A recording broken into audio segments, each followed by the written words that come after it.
Please rise for the academic procession.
Please remain standing for the invocation led by the Reverend Tanis Kalesnik, Student Life Academic Advisor.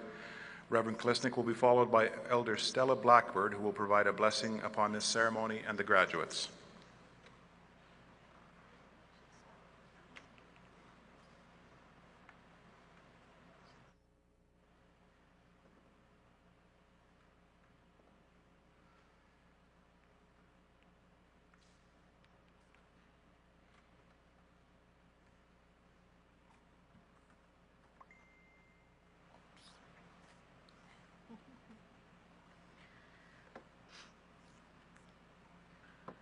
Good morning.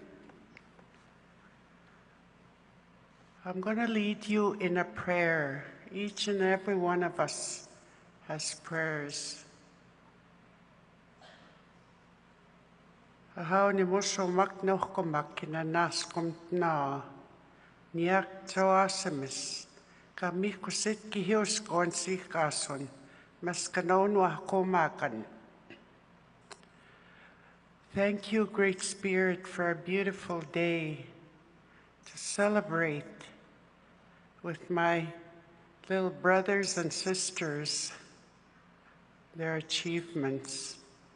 We're very grateful people, and we give thanks for all the gifts you have given us, and they're coming out. And I pray, Great Spirit, you continue walking with my brothers and sisters. And we also give thanks for their families, for all the support they have given them through their time of learning. And may they have a good journey in the future. We also have special prayers today for all the little ones, the children, that they be safe, that they have food, and for the people who are searching. I ask that you send your guides, that there is hope, that they too can find their path. And I ask you take care of our families while we're away. and give thanks for all the people who are here to celebrate with us. Thank you. Tatamina ni mo somak no komakina naskum na. Kwetsim na te pewi tsihia. Asko mui kweski kwe espai. Maka bakuseimon. Te peks na mauia kia sewats na wao. Ahau ekuse ka kio no ko maganak. To all my relations, how?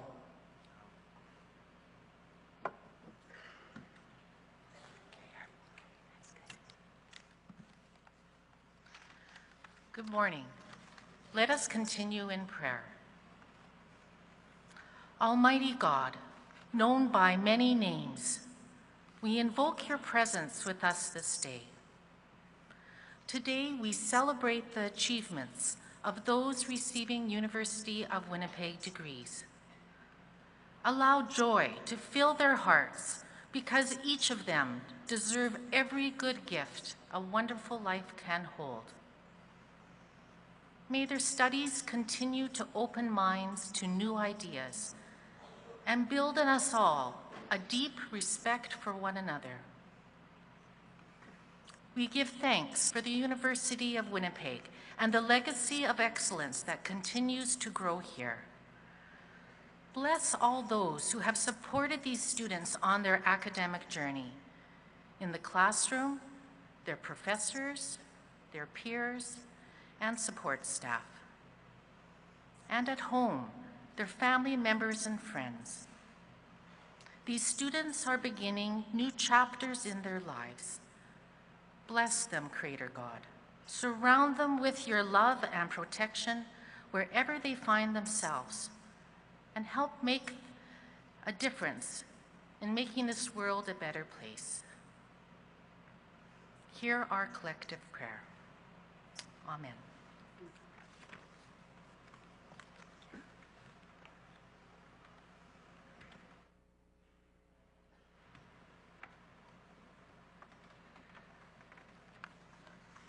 Thank you. Please be seated. Before we begin, I would like to welcome in our guests who have just arrived. Please be patient as they find their seats.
Thank you. It is now my pleasure to welcome to the podium Dr. Annette Trimby, President and Vice Chancellor of the University of Winnipeg.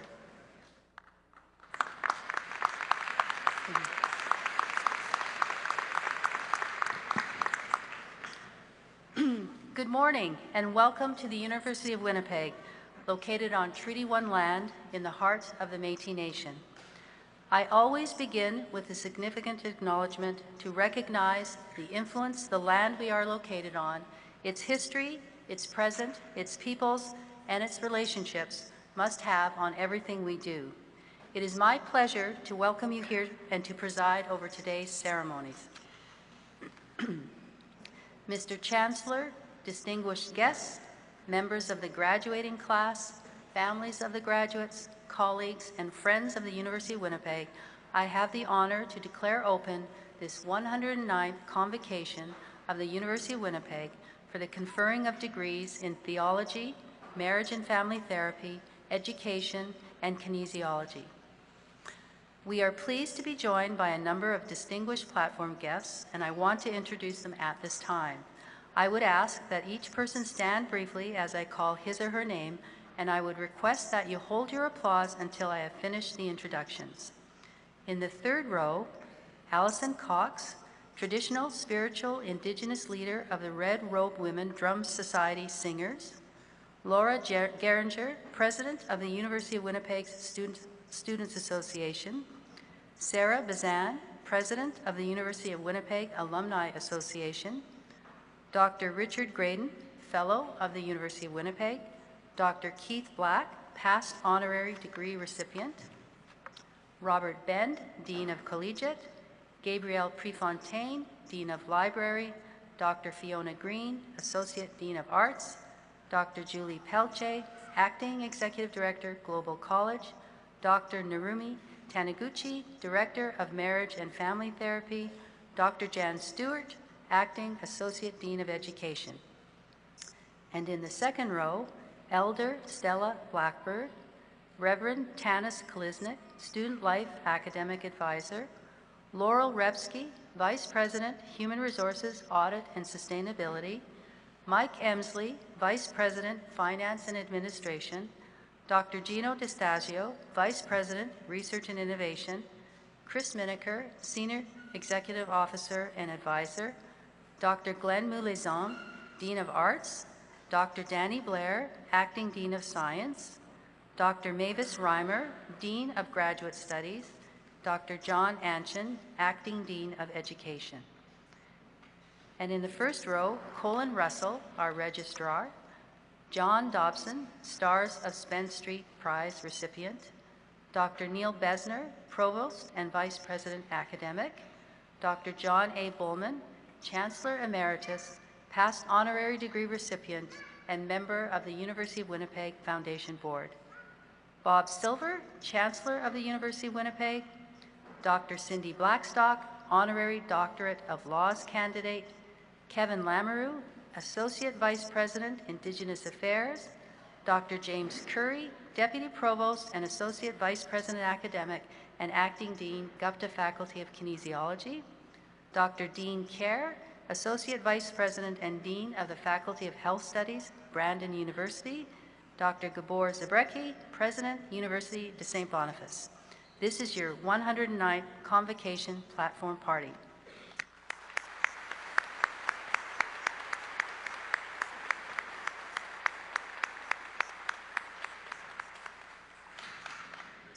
I also want to acknowledge the presence of special guests of the Platform Party and members of our Board of Regents who are seated in the audience.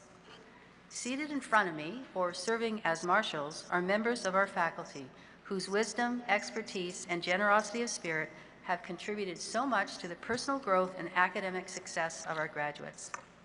We are also joined by many members of our staff, administration, and alumni who are here to share in the celebration and who play essential roles in making this university an extraordinary place to discover, achieve, and belong. I would ask you to join me in acknowledging all of these remarkably gifted and dedicated people.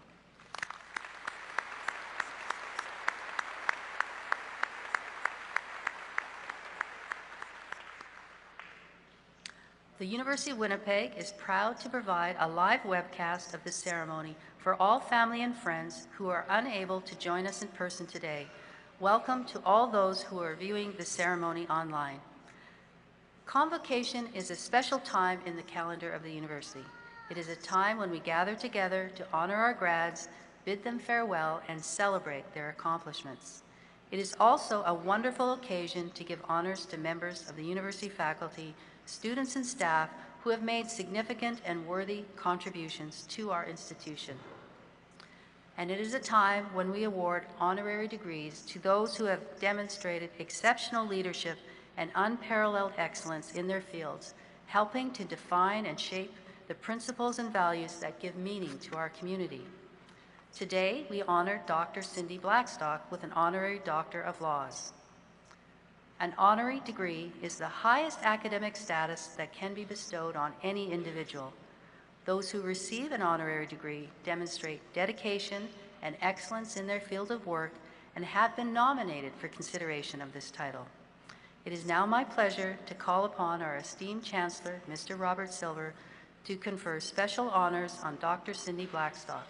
She will be introduced by Kevin Lamoureux, Associate Vice President of Indigenous Affairs. Chancellor, Cindy, and Kevin, would you please come forward?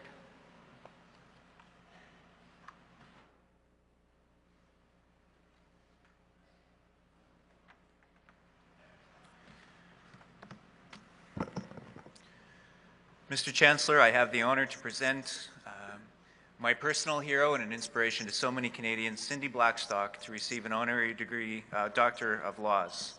Cindy is a tireless advocate for some of society's most vulnerable people, Indigenous children, youth, and families. Quite simply, she inspires us. She reminds us that our purpose is to engage on issues that truly matter and to use our skills and abilities to benefit society as a whole. Cindy is a Gitxsan activist who holds a Bachelor of Arts in Psychology, a master's degree in management and in jurisprudence, in child's law and policy, and a PhD in social work. She uses these credentials to create change. Her most widely acclaimed work was a case heard before the Canadian Human Rights Tribunal, which took 9 years to resolve. Last year, the tribunal found that Canada was discriminatory in its funding of child welfare services. It did not provide equivalent services for First Nations children as it did elsewhere. This was a watershed moment in Canadian history, and Cindy became a national leader and a voice in the fight for equality and justice. Her commitment and detailed preparation on behalf of the Assembly of First Nations and First Nations Child and Family Caring Society contributed to the case's success. That case is now a documentary film called We Can't Make the Same Mistake Twice, which premiered at the Toronto International Film Festival in 2016. Cindy has published numerous scholarly works and regularly engages with community through her public speaking and advisory roles. Last year, she was a keynote speaker here at Winnipeg during the National Pathways to Reconciliation Conference. She transfixed the audience with her deep knowledge and understanding of what reconciliation in action means. Cindy continues to work with Indigenous leaders and non-Indigenous allies, particularly children, to promote reconciliation through initiatives such as Have a Heart Day, Jordan's Principle, Bear Witness Day, and Honoring Memories, Planting Dreams. Mr. Chancellor, I request that you confer upon Cindy Blackstock the degree of Honorary Doctor of Laws for her deep dedication to advancing the rights and welfare of children and for her ongoing commitment to creating a culture of reconciliation in Canada.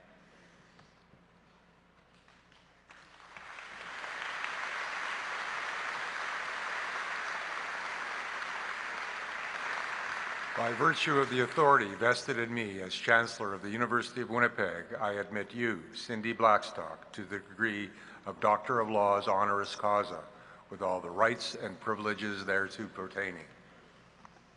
Congratulations.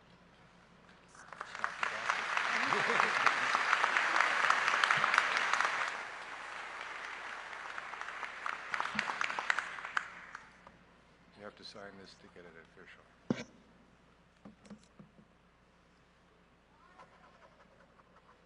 True honor. Thank you. This is for you.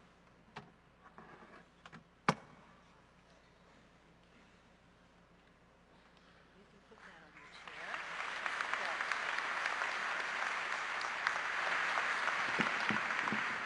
It is now my great pleasure to call upon our distinguished guest to address our graduates, Dr. Cindy Blackstock. What a great honor to be here on Treaty 1 territory and home of the Métis Nation.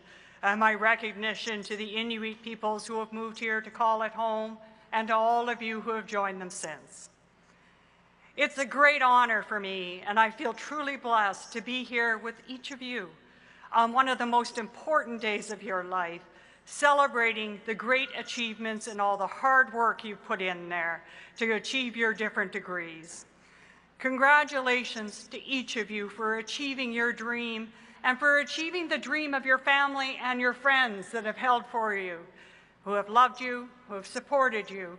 And I can see that in the teddy bears and in the flowers and in the good wishes that they bring with them today to honor each one of you. And for those who have passed and can't be here with you in person, I can only imagine how proud they are to see you succeeding in ways that would make them proud. So both in person and in spirit and online, we are all here to honor you and the contributions and the dreams that you're about to make true for the country and for each other and for the world.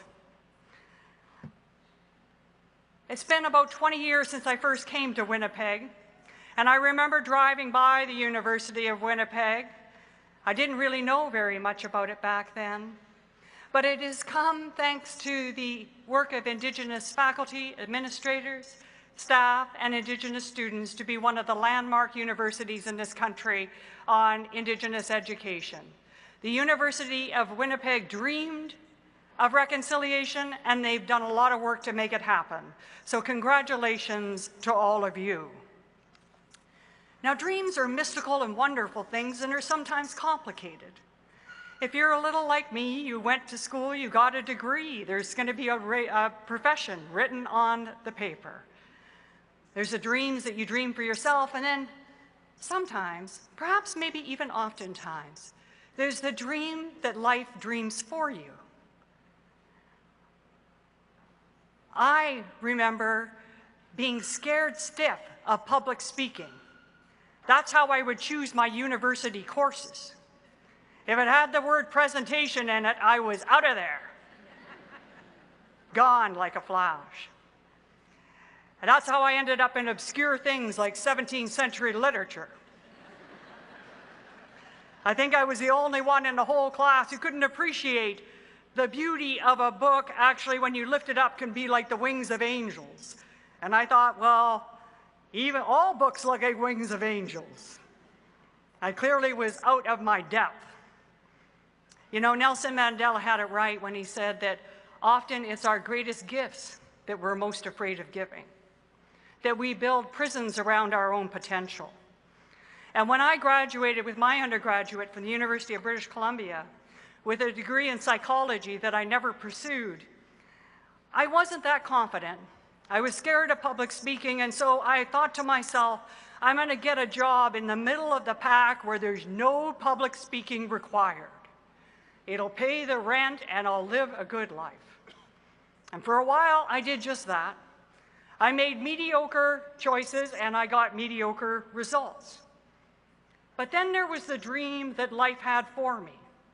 Like an irritating bird knocking at the window, never giving up, calling me in another direction, a direction I didn't even know where it would lead. An elder once told me that my life was going to be filled with whys. Not like W-H-Y, which it definitely has been, but like the letter Y. He said he had looked up my birthday in the stars, and he had found and agreed with the other elders that there would be part of my life where I'd be walking along the straight road, that comfortable place where I could be in the company of other people, where it was safe, where there was predictability, where there wasn't any fear. And he said, but then you're going to get to the way that the Y parts, one way going to the right, another to the left. And everybody you know is going to go to the right. And for reasons that you will never be able to understand, like a magnetic pull, you'll be taken to the left. He said, you must go, even if you don't know where the path leads, even if you don't think you're ready, even if you're afraid it will be a lonely path, because you are not alone. The ancestors and the spirits are pulling you in that direction. You must go. I started down that path, and for a while I thought I went the wrong way. I wanted to go back and follow my friends. But then I started to realize that it was the children's voices that were pulling me that other direction. And one very special little boy named Jordan River Anderson was one of those children that I owe my life's work to and my life's wellness to. His honorary degree is dedicated to children like Jordan River Anderson. I'm proud to see you all wearing blue because that was his favorite color. He didn't wear it in a university sash, he wore it in teddy bears.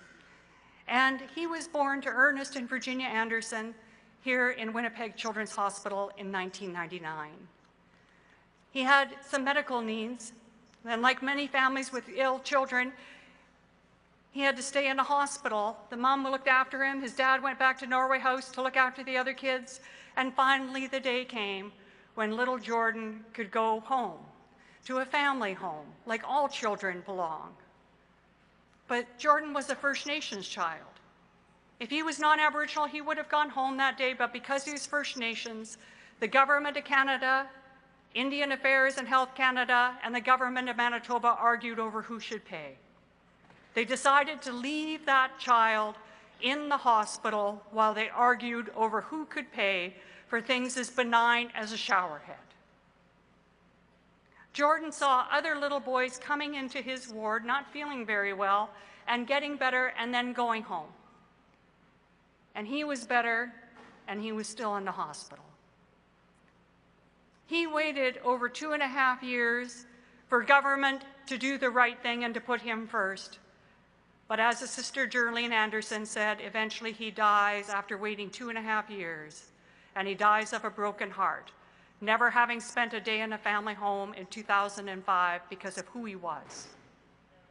His family pled that this never happen again in a good and great country like ours to no other child. No child should be told, no, you don't get the help you need because of your race. And that's what gave rise to Jordan's principle. Jordan's principle is about ensuring that First Nations children can access government services on the same terms as other children, no extra red tape because they're First Nations. It truly is just one of the fundamental values of what this country is built on, a very simple principle of fairness. When Jordan passed that day, he wasn't here with us physically anymore, but his spirit was all around us. He was going to make sure that we saw his legacy through. And I felt his presence even when I saw the Government of Canada create a definition of Jordan's principle so narrow that no child ever qualified.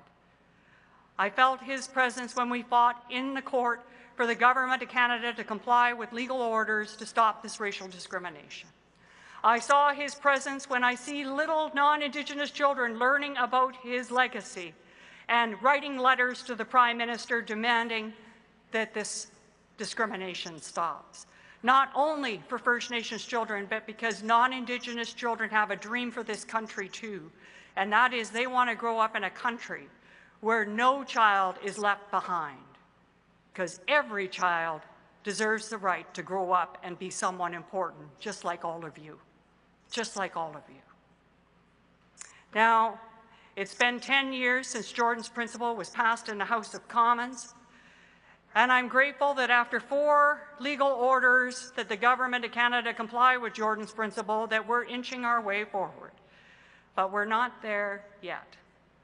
It will, in the end, take all of us, every single one of us in this room, all of us who have cheered for these students who were once children, who have been there to stand up for them, Because let's face it, in life we get many roles. Some of us are great artists, others are great with construction, others are great engineers, others are great teachers and theologians. But our most important job in this world is to stand up with kids. And that's a magnetic pull given by the Creator to all of us. And whenever we come up against that place with a why, we must go there, even if we don't know where we're going. I have a dream for Canada's 150th birthday. And it doesn't involve a rubber duck. It involves raising a generation of First Nations, Métis, and Inuit children who never have to grow up to recover from their childhoods, who don't have to spend their childhoods fighting for justice in this great country, who are respected and honored for who they are. And I have a dream for non-Indigenous children too. And that is that they grow up in a country where they never have to say they're sorry again. And my dream for all of you is that you take pride in whatever the name is, that title on your degree today, but be open to life's dream for you, and don't resist it as long as I did. When you hear that annoying chirping at the window calling you down that path that you don't know, go and follow it, because life has captured you up in its dream, and you must give generously of all the gifts and the great talents that you have. An elder once told me you need 4 things to change the world, and we have all those 4 things amongst all of you. You need knowledge, and who here, put your hand up if you're in education. You are going to teach these kids about reconciliation and about being a good person and being courageous and giving generously of their gifts. You need knowledge. You need passion. Who here is passionate about what you're going to be doing in your next step? Maybe a bit scared, but passionate. Passion always involves a bit of fear. That's why we sound good. And sometimes you get criticized in passion. So you have knowledge, you have passion, you have persistence. And all of you have that, because look how hard you've worked and where it's taken you. And the last thing you need is spirit. And you always need to remember that. Jordan's here in this room with us today. He would have been 18 years old, and he would have been graduating from high school. He can't be here in present, but he's here in spirit. And this honorary degree is dedicated to him and to all children in this country. Because for this birthday, we're all going to stand up and we're going to raise a generation of kids who can truly feel this is a country worthy of all children's dreams. It's a great honor to be a member of your university. And according to my robe color, I think I've even been promoted to the Supreme Court. So watch out, Government of Canada, because we're not going to give up until these kids have the right childhood. Congratulations, parents, and congratulations, friends and graduates. Thank you.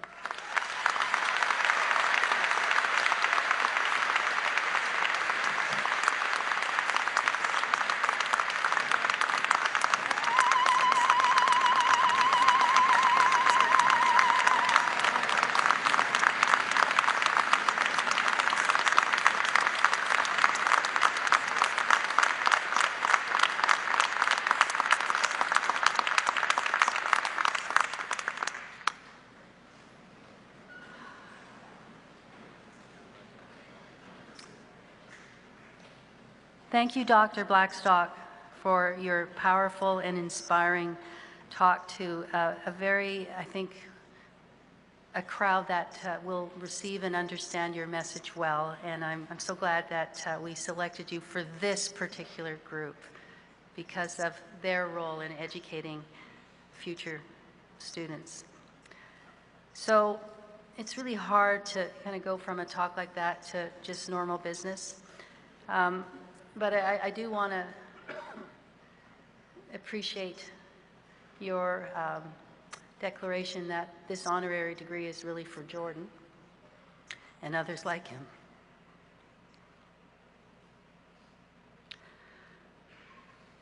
We are going to honor some other people. Today, we are giving out awards to faculty and staff We do this regularly at our spring and fall convocations. And next, I would like to talk about our Stars of Spence Street Prize recipient. We gave this out to him last night, but I would like to take a moment to publicly acknowledge and congratulate John Dobson on the award. So John, if you could stand and wave so everybody knows who you are.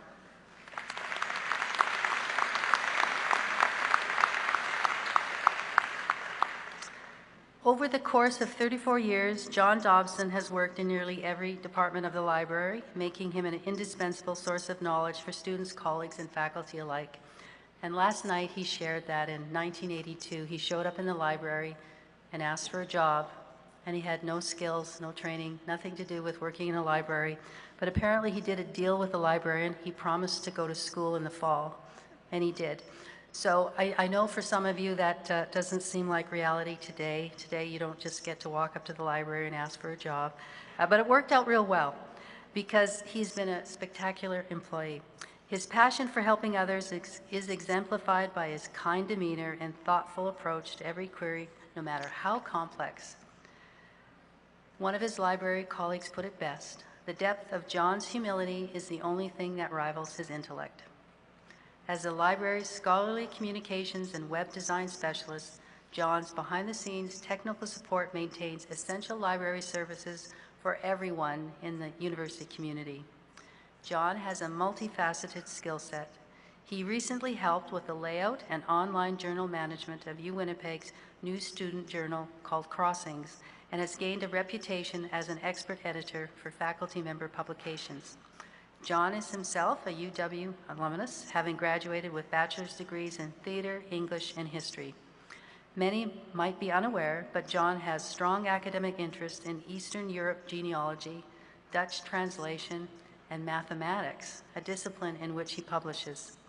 For his continued dedication to education and student support, UWinnipeg is proud to award John Dobson with the 2017 Stars of Spence Street Prize. Please join me in giving John a round of applause.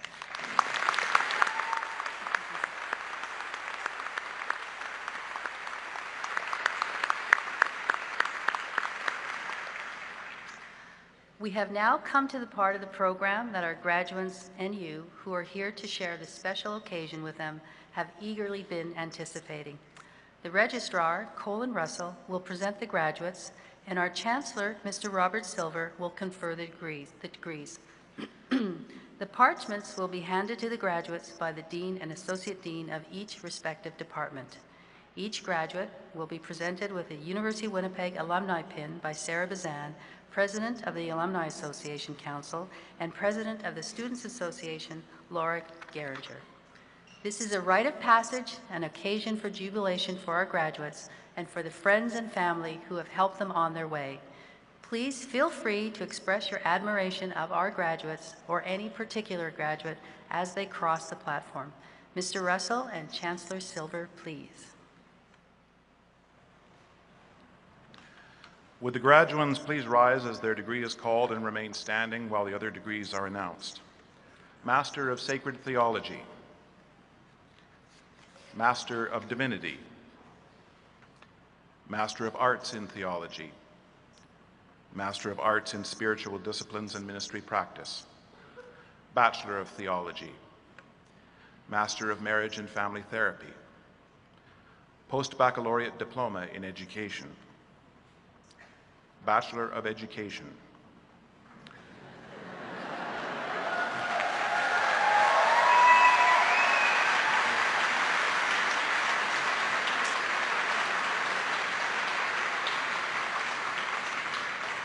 We're not done yet. Bachelor of Science in Kinesiology, Bachelor of Kinesiology, Bachelor of Arts in Kinesiology, Bachelor of Physical and Health Education.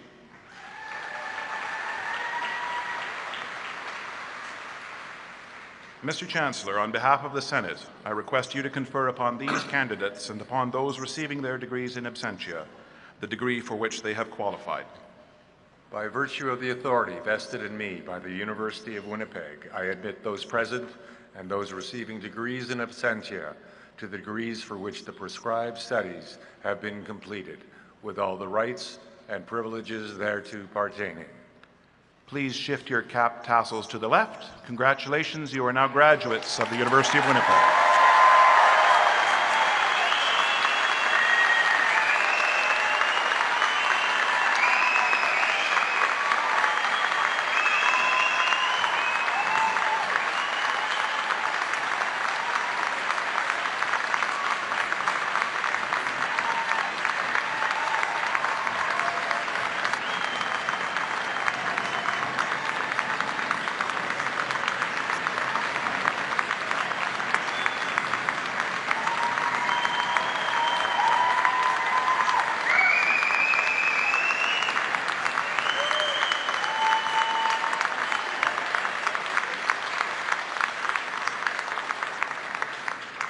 Thank you. Please be seated.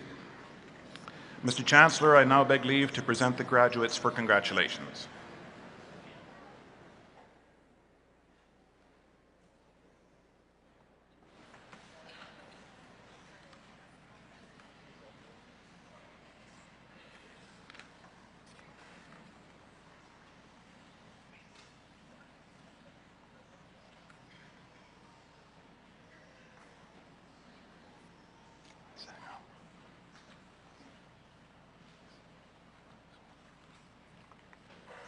Receiving the Master of Sacred Theology degree, Samuel Nelson Goodridge.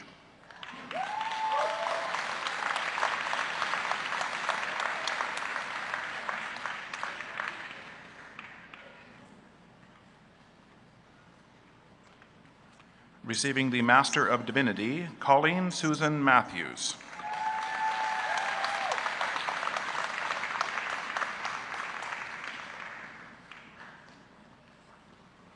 Helen Margaret Pratt.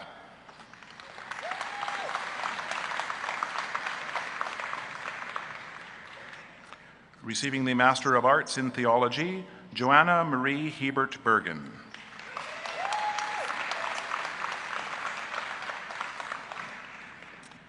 Receiving the Master of Arts in Spiritual Disciplines and Ministry Practices, and receiving the Tate and Anderson Prize, Barbara Evelyn Findley.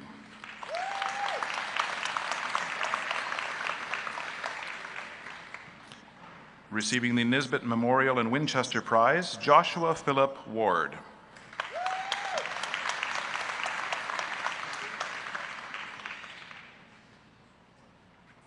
Receiving the Bachelor of Theology, Kristen Mikel Wood Burke.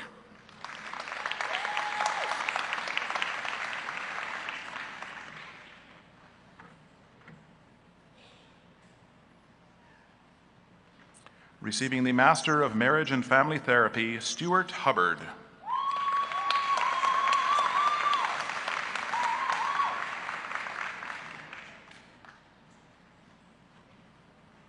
And now the recipients of the Post-Baccalaureate Diploma in Education, Andrea Denise Basaraba.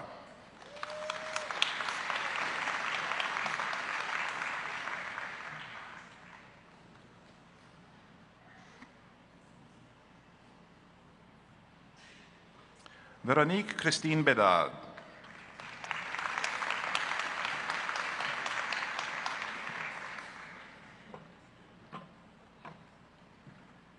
Anne-Marie Michelle Bell.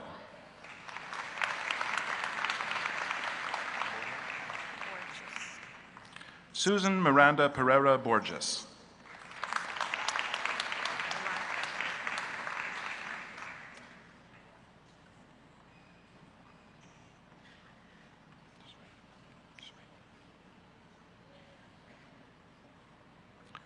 Blanca Alicia Cardenas.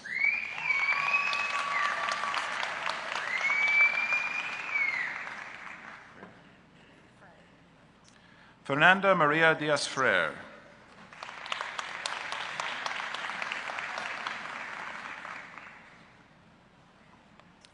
Renee Michelle Langrel.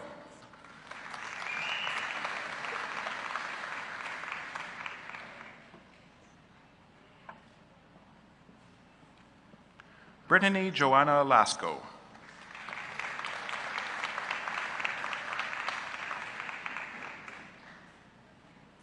Belinda June Faith Massey.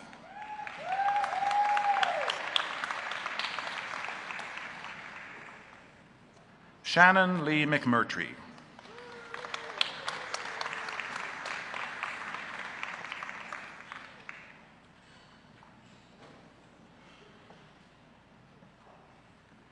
Lauren Rachel Tenenhouse.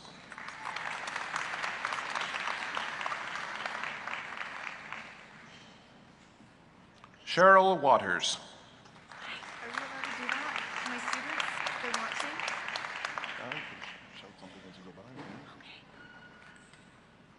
Bobby Joe Wepruck.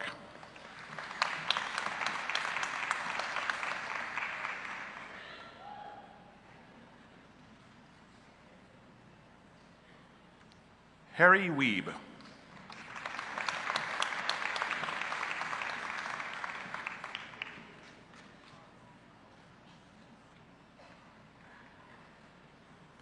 Ashley Marie Wilner.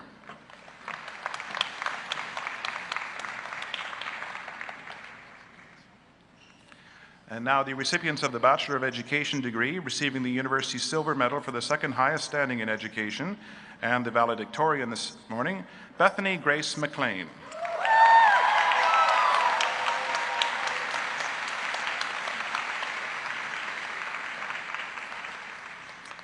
Receiving the Lieutenant Governor's Gold Medal for the highest standing in arts 3-year and the Gold Medal for 3-year geography, Raylene Elizabeth Wagner.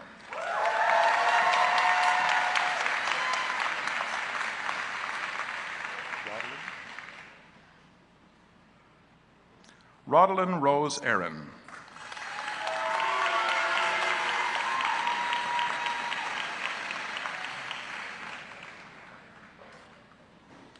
Lanka Ruvini Abuera.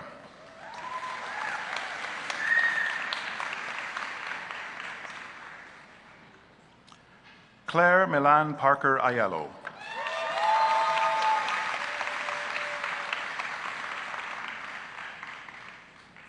Amanda Nicole Albright.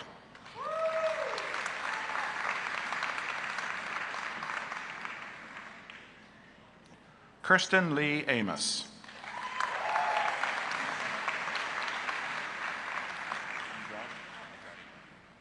Samuel Texera Andrade.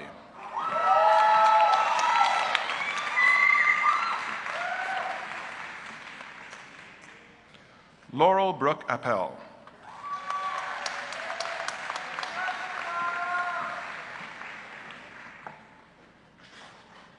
Christina Ardita.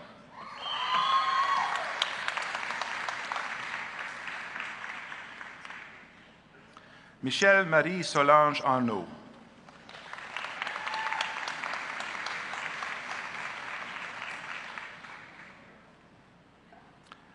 Heather Lynn Arnbjornsen.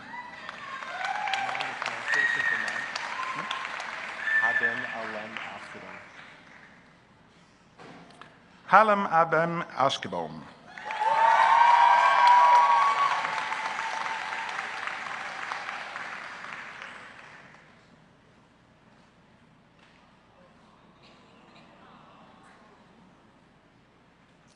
James Andrew Avizo.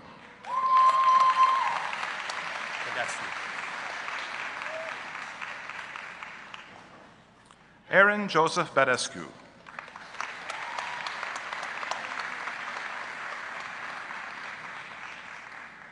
Samantha Lee Ballack.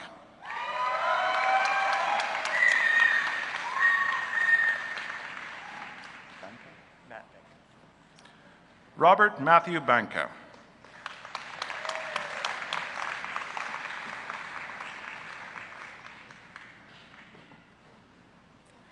Julia Rose Barton.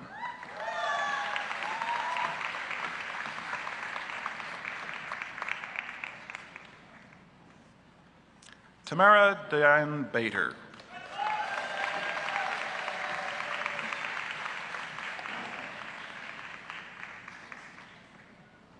Mackenzie Caitlin Bauerlein.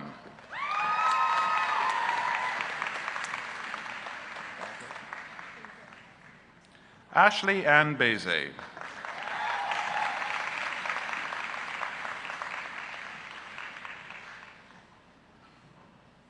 Heidi Beauchemin.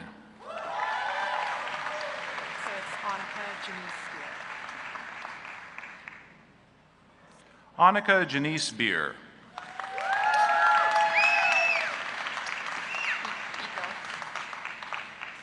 Receiving the gold medal for 3-year history in the Bachelor of Arts, Stacy Janelle Biko.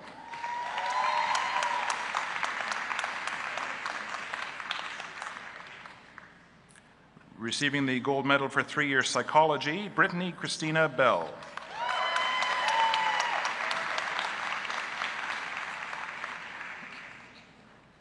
Kendra Dawn Belloc.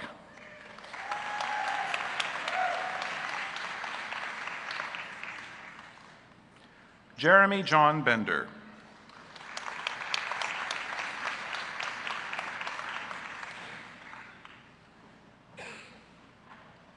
Dustin Sebastian Beniston.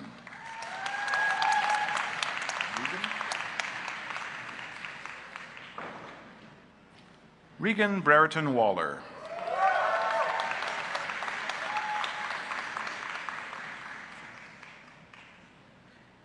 Janine Leila Ann Berezowski.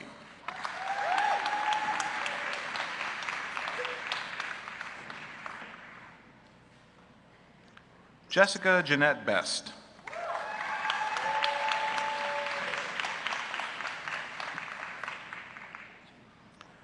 Christina Elizabeth Lillian Blackwood.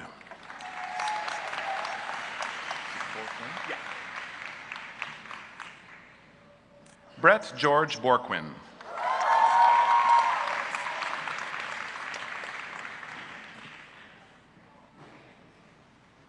Lauren Elise Brad.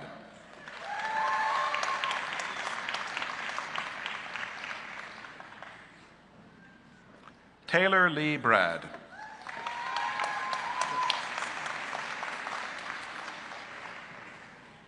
Kevin John Braun.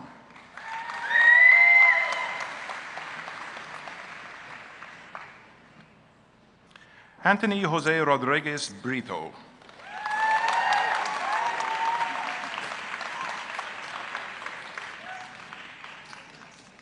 Samantha Lee Brawley.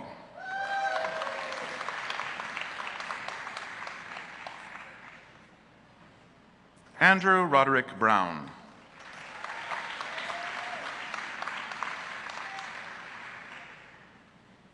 Reed Neil Bruce.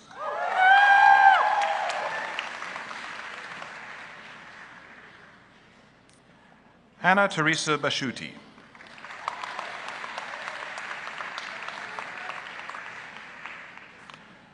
Receiving the gold medal for 3-year French studies, Sarah Beth Burnett.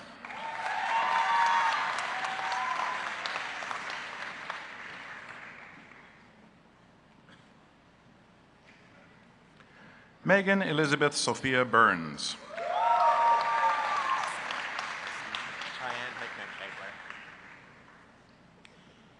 Cheyenne Hikmet Kegler.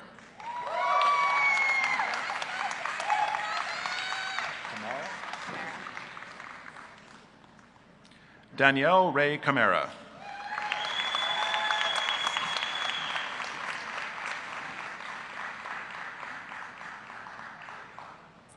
Brenna Jane Campbell.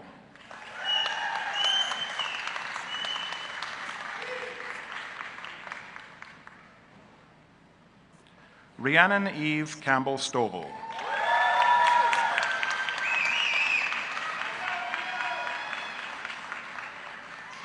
Jeanette Cancino.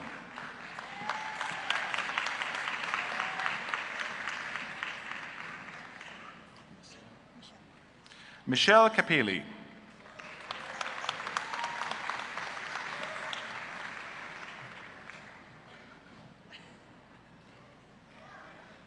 Selena Elizabeth Capizzi.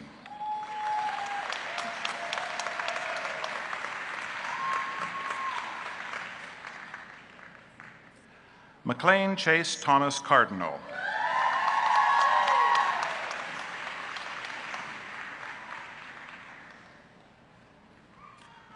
Laura Ann Beatrice Carlisle.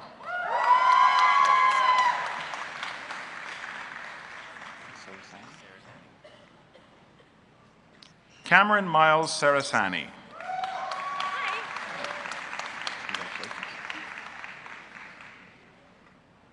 Diana Alexandra Chernitschko.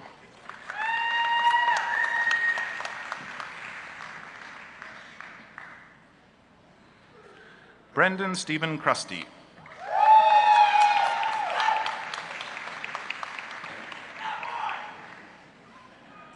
Megan J. Clark.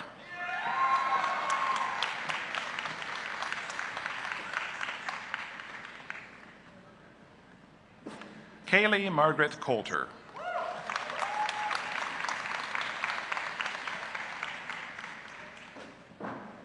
April Dawn Cope.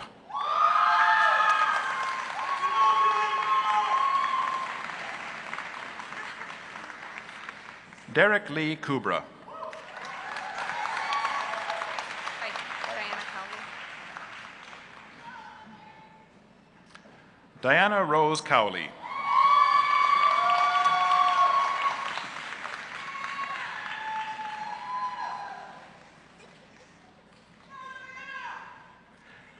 Alexandria Clarice Cuthbert.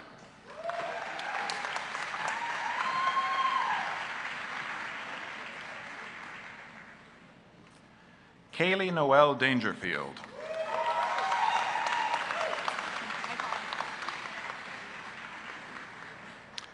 Danae Kelly Dawson.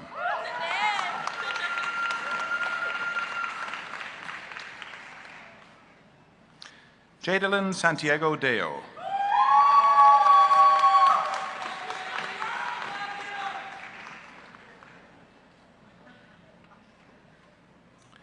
Madeleine de Guzman.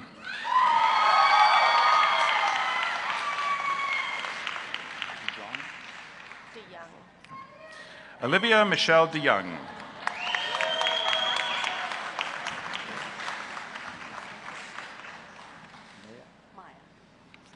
Maya Serena Diaz-Hammond.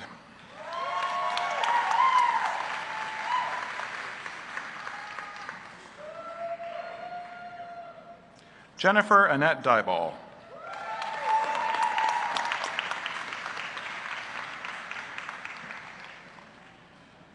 Charlotte Lynn Dobson.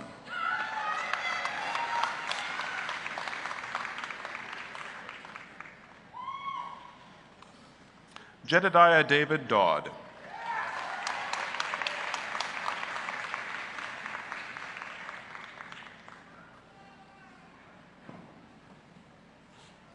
Nicole Christina Deering.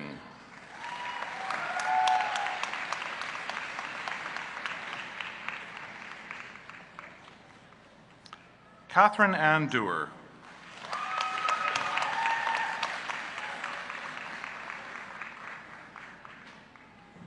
Matt Doherty.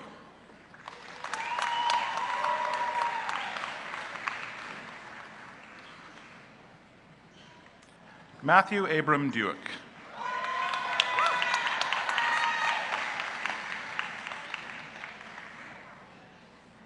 Alan Wallace Dunkeld. Dylan Duval. Dylan Duval.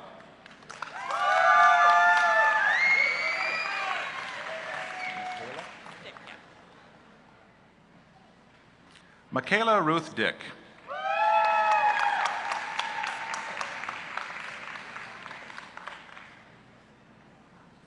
Laura Irene Dick.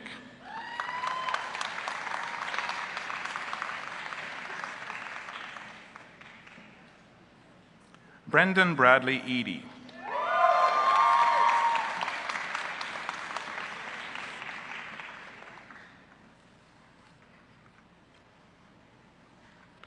Brittany Ray Eliak.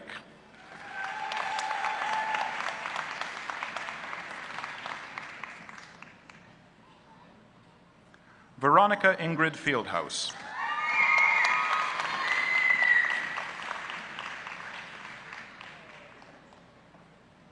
Stephanie Janine Foreman.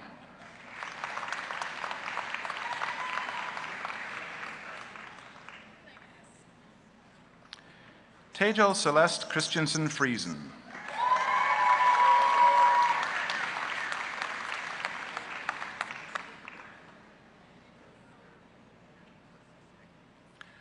Brennan Brian Frickas.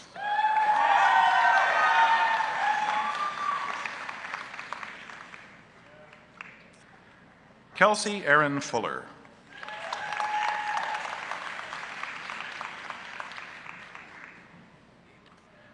Quincy Morgan Gardner.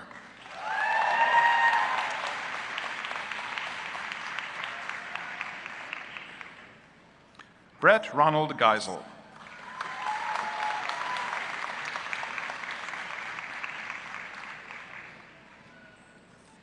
Caitlin Ann Gilmore.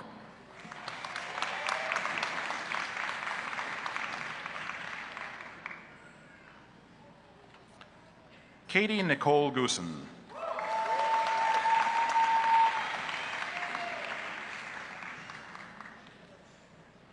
Ruth Eileen Graham.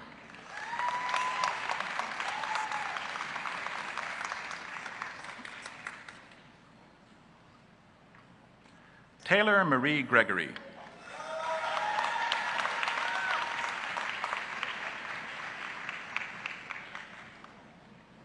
Lindsay Nicole Griffin.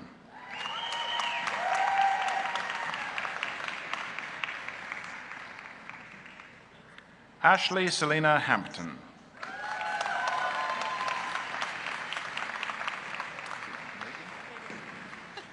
Megan Lee Harper.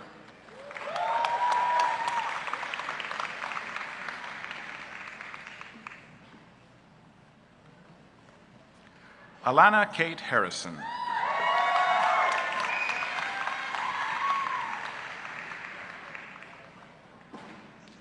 Leah Elizabeth Hars.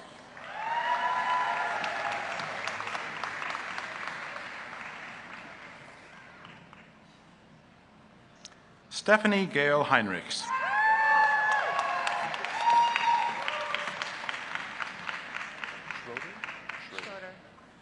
Sarah Elizabeth Hendrick Schroeder.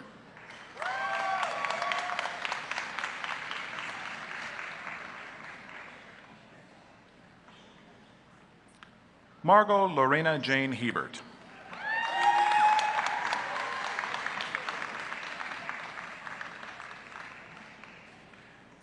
Crystal Faye Hildebrand.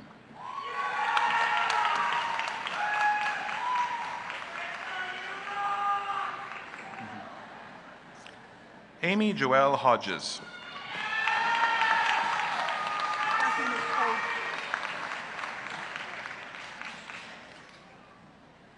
Juliana Gina Hogue.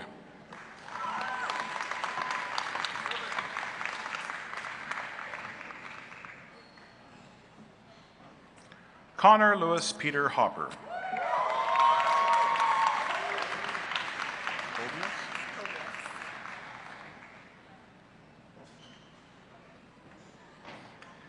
Kaylee Siobhan Hobius.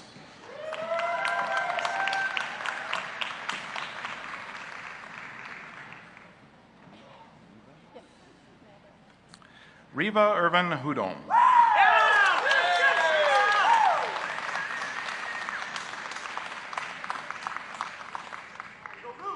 Taylor Lynn Hunter.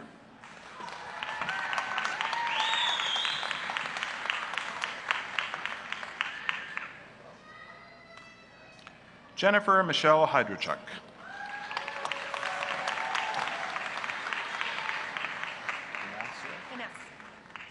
Kristen Marie Inacio.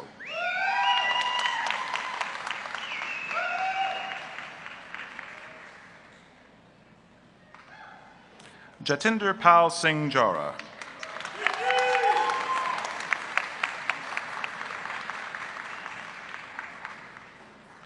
Blaine Judith Johnson.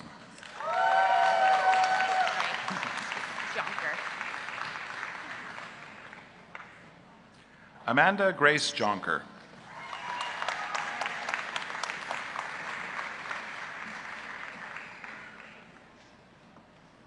Alyssa Jade Kerr.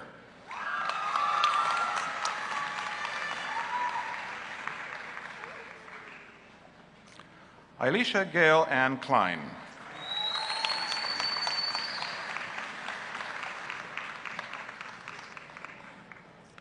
Caitlin Lee Kleinsaucer.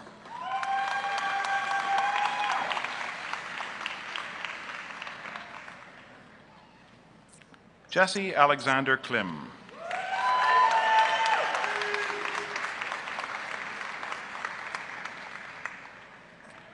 Brooklyn Page Colasar.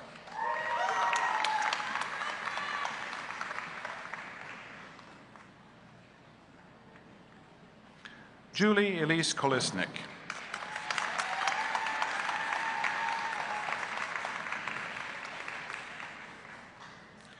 Anna Chantel Kovacs.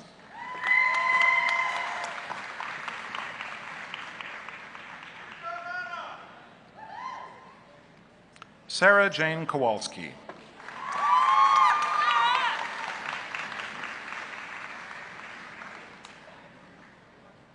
Heather Michelle Cron.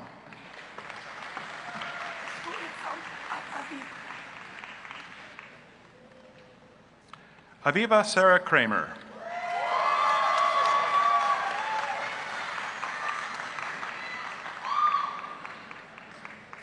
Heather Christine Krieger.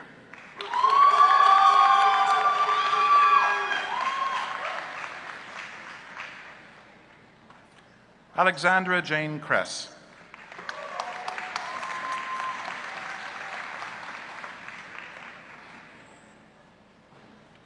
Caitlin Nicole Chris.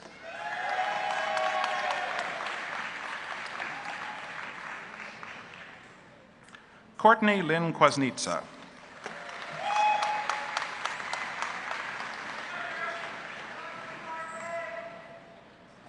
Christine Mary Larter.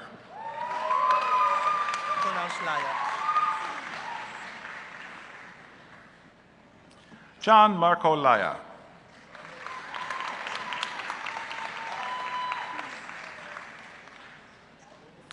Melissa Renee Lee.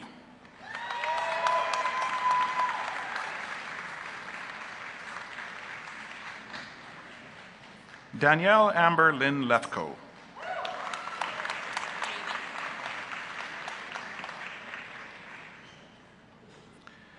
Jamie Caitlin Lemon.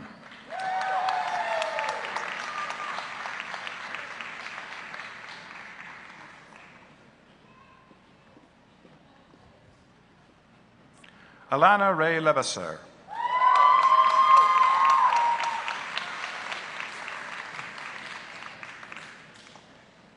Jessica Mona Lucy M. Lister.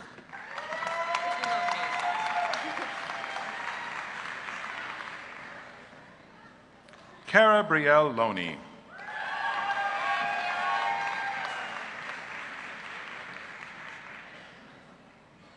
Ashley Robin McMillan.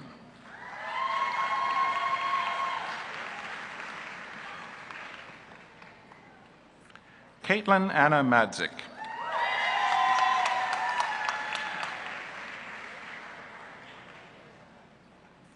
Tatiana Nunziata Mandarano.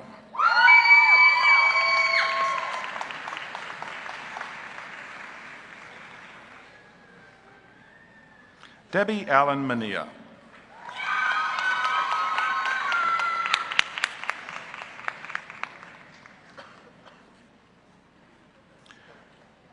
Jillian Mansilla.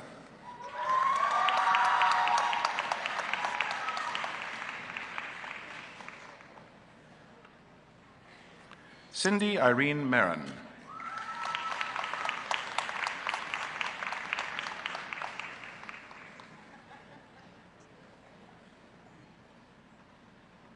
Elizabeth Marr.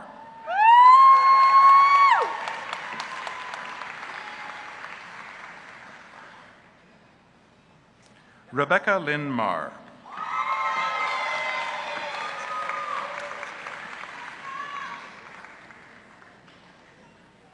Danielle Faith Martins. Jaira Emmanuel Martignano. Jaira Emmanuel Martignano.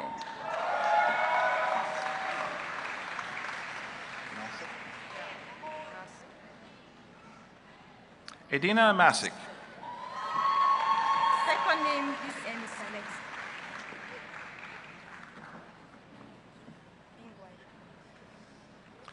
Atembengwe Helen.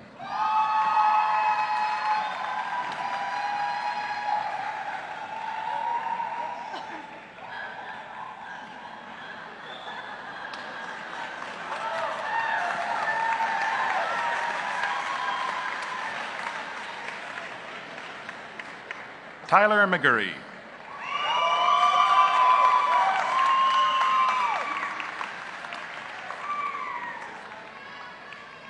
Melissa Dawn McKay.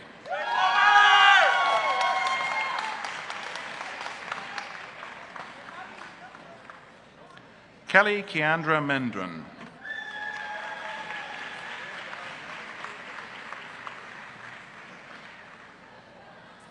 Joseph Riley Allen Moore.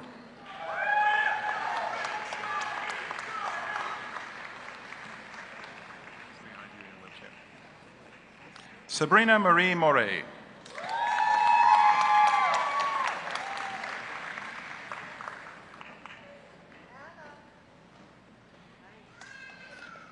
Janice Lynn Olson.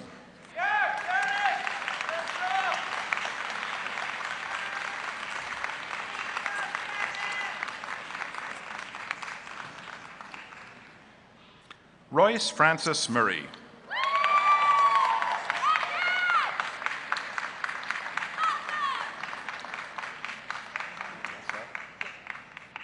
Nadine Lila Nassar.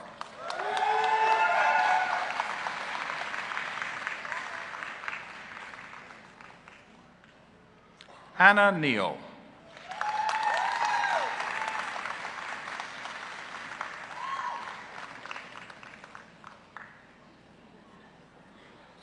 Garth Robert Neufeld.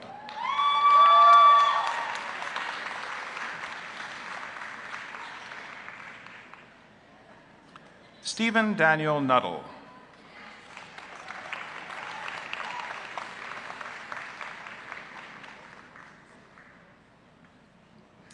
Recipient of the Lost Prizes Scholarship, Jamie Christine Oakley.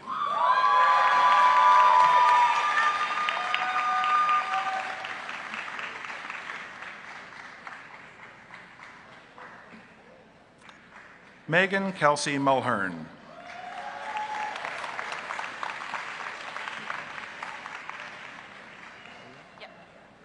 Daria Olfert.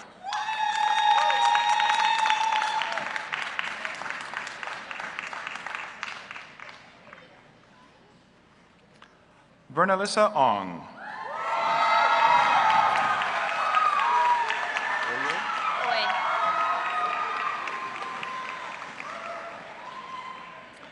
Jennifer Kimiko Oy.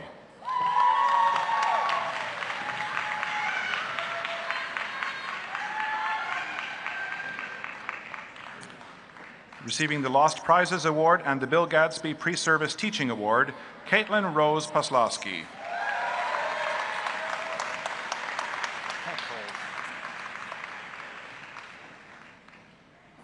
Adrian Emil Peckold.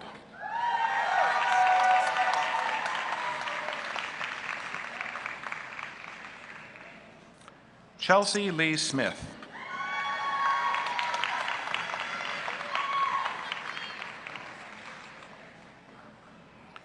Tierney Kathleen Smith.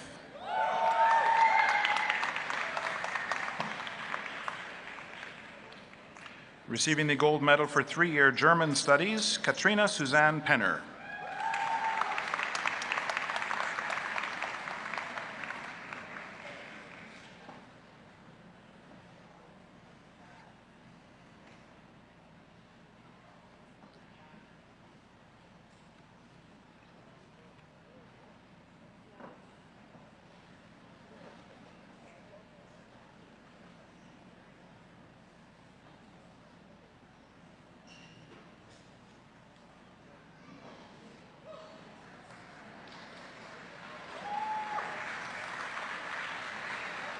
Amanda Christine Pimentel.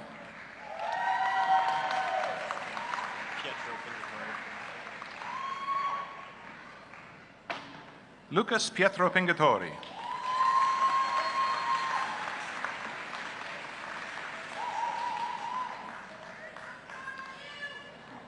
Carrie Rianne Plett.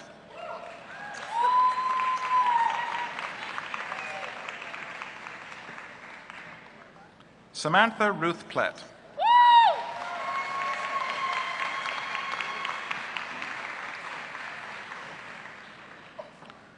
Michelle Elaine Plett.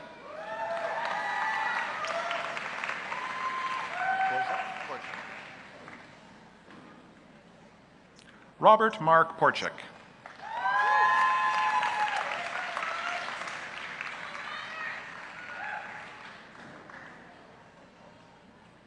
Evan Hunter Prue.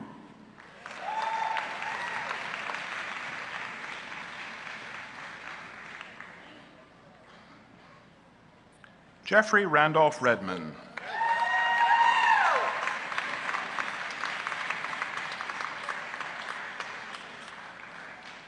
Megan Mary Reed.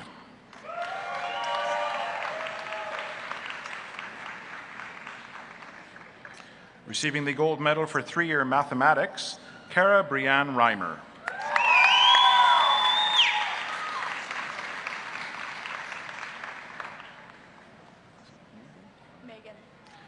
Megan Elizabeth Julia Barkman Kubinek Reimer.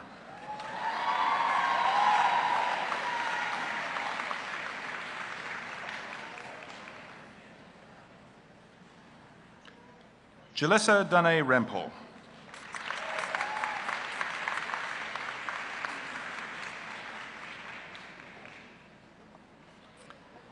Shaylee Brianne Trinidad Rempel Patrick.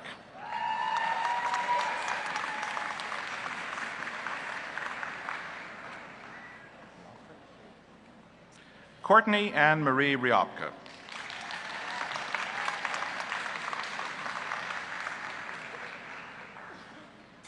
Jennifer Corin Ritchie.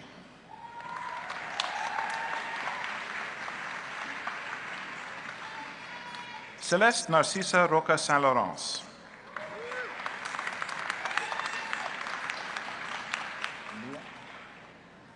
Nia Bethan Rogers.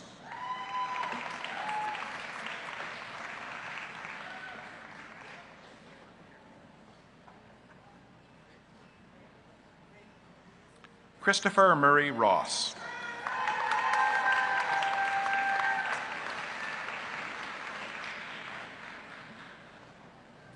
Hannah Delmy Ruiz.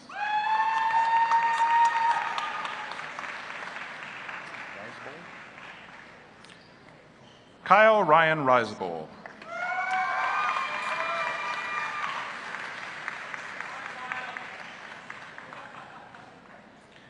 Jessica Salunga.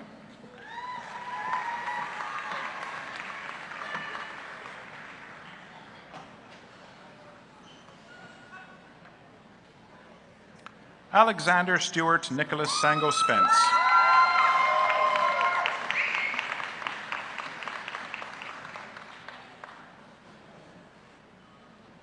Ellen Rosemarie Sawa.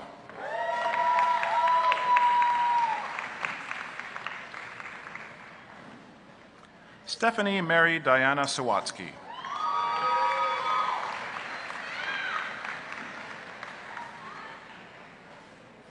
Molly Susanna Schaefer.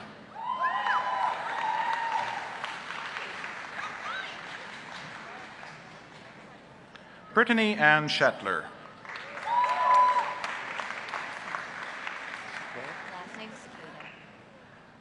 Janessa Carly Cicada.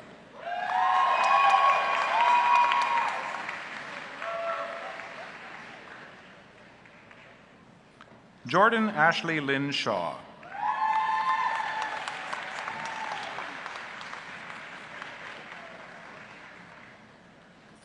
Kayleen May Shumsky.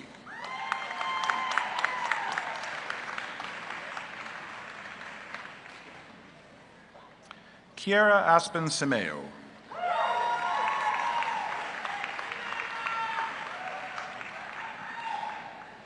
Brittany Sinclair.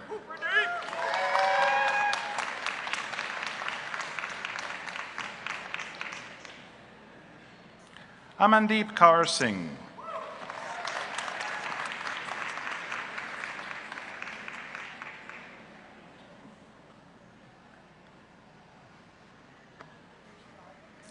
Alex Clark Smith.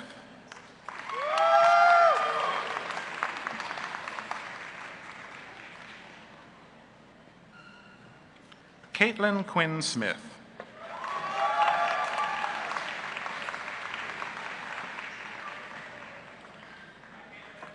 Kelsey Taylor Smith.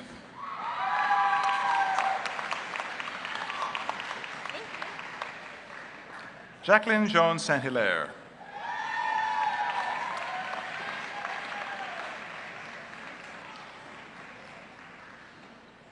Courtney Louise Swampy.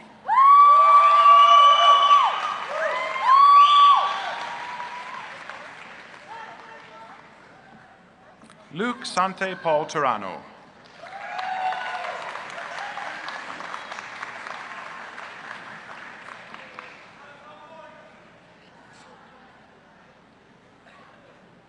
Kelsey Ray Thompson.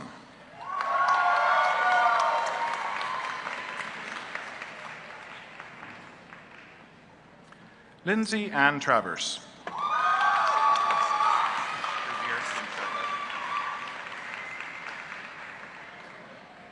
Gurveer Singh Turka.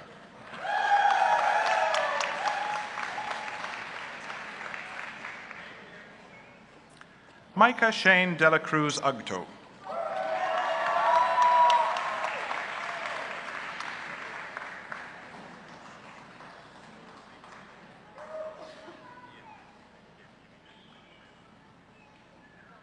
Carly Joanna Vanderhooft.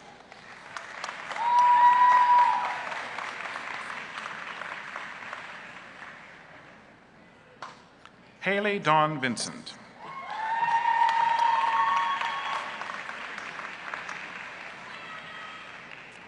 Sarah Jane Wall.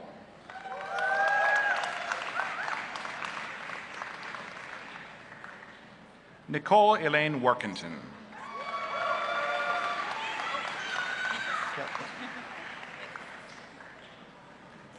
Rebecca Ray Workington.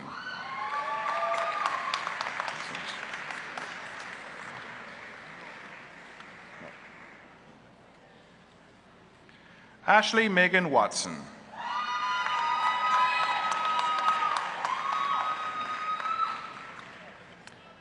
Caitlin May Williamson.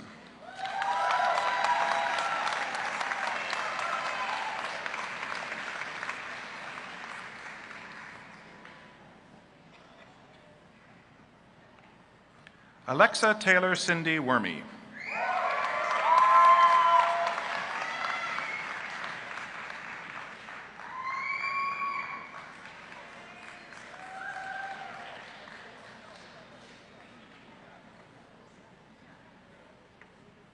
Marika Dawn White.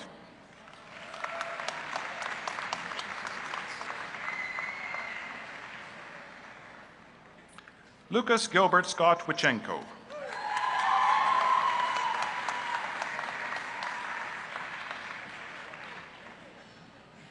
Nicholas James Weeb.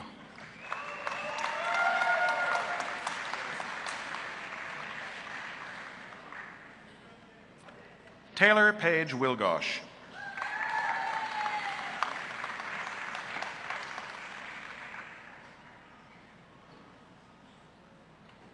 Joshua Wall.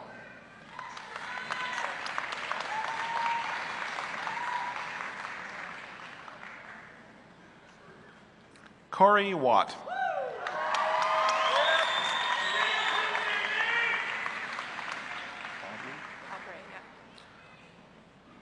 Aubrey Ann Windsor.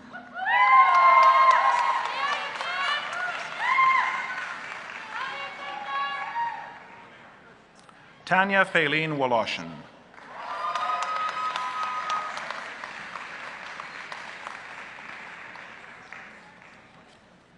Caitlin Christina Woods.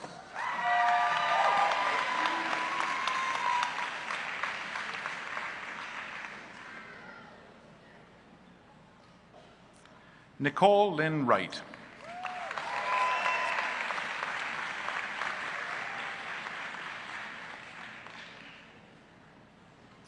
Geraldine Ann Jaworski.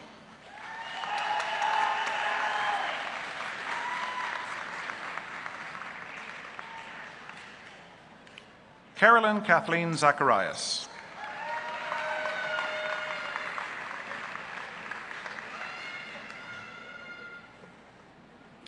Courtney Melissa Zabadowski.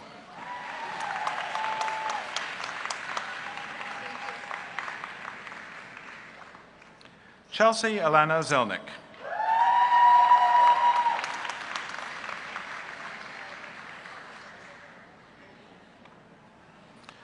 Brenna Simone Mudit Zeltens.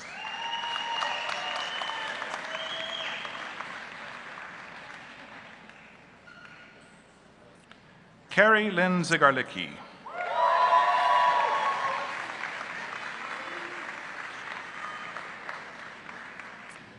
And now the graduates from the Faculty of Kinesiology, the Bachelor of Science in Kinesiology, receiving the University Silver Medal for the second highest standing in Kinesiology, 4-year program, Jordan Carly Bain.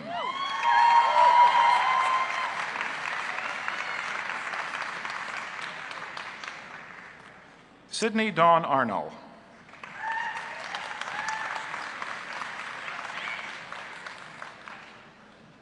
Juliana Marie Boudreau.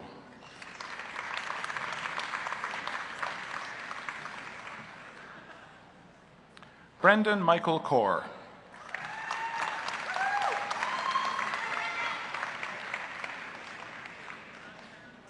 Keith Richard Damsel.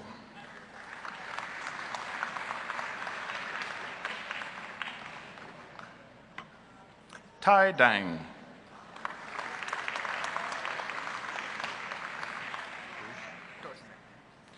Colton Allen Dorsum.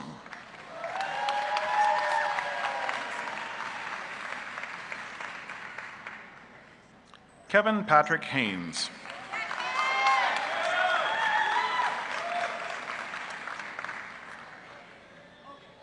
Sean Eugene Kochelik.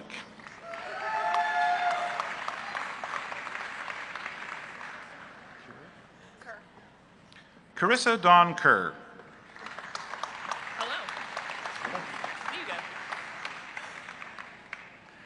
Alexandria Lee McIver.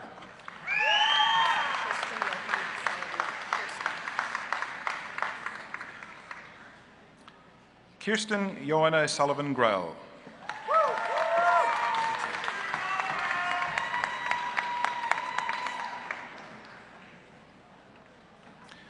Jimmy Zutu.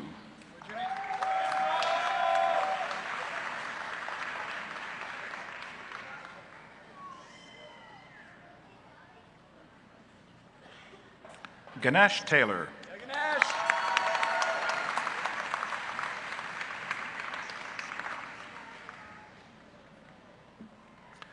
Nicholas Adam Tartarin.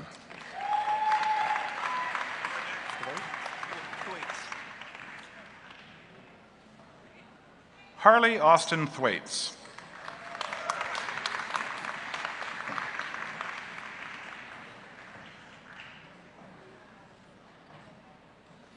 Julie Marcy Trotter.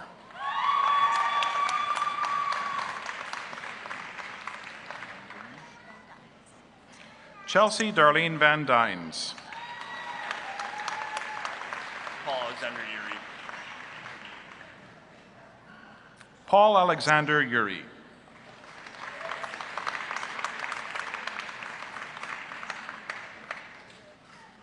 Now the recipients of the Bachelor of Kinesiology degree receiving the Chancellor's Gold Medal for the highest standing in Kinesiology, 4-year, and Gold Medal for achievement in the 4-year Kinesiology major, Lauren Nicole Peters.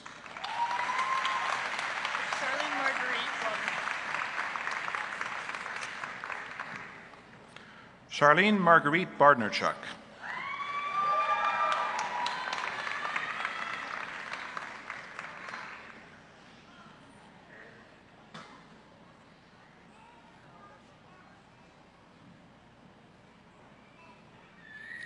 Mickey DeWeet.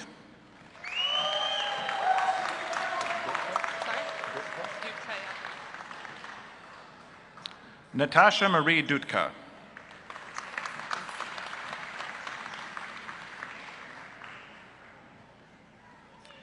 Casey Justine Gauthier.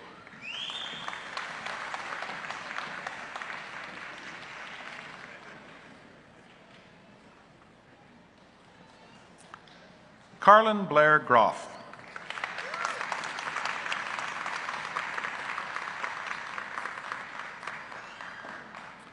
Lance Joseph Letain.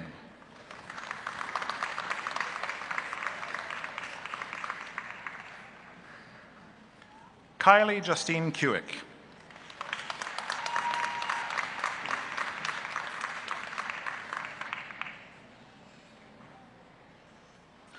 Receiving the Bachelor of Arts 3-year degree in Kinesiology, Ryan Mark Poirier.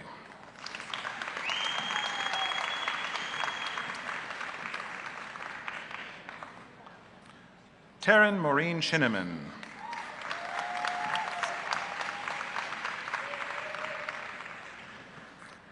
And receiving the Bachelor of Physical and Health Education, Nicole Marianne Jones.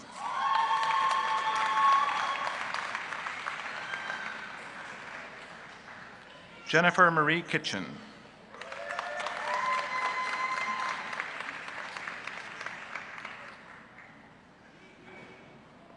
André Maurice Labossière.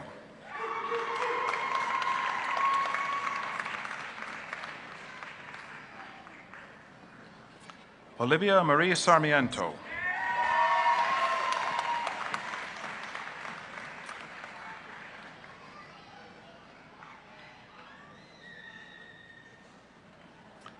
Danielle Ann Seacott.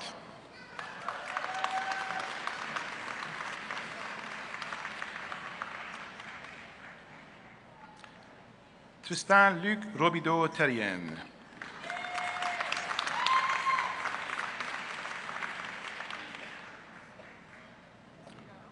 Catherine Vicente.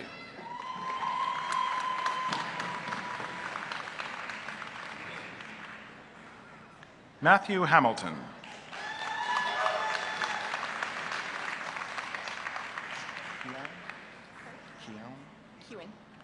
Kayla Kewen Barr.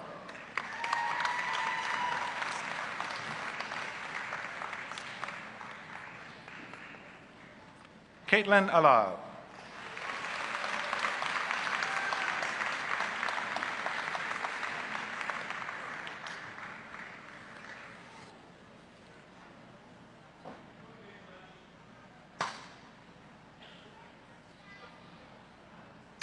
Ladies and gentlemen, the Spring 2017 class of Education, Kinesiology and Applied Health, Theology, and Marriage and Family Therapy.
I thought yesterday's convocations were enthusiastic, but I think today's was the most enthusiastic.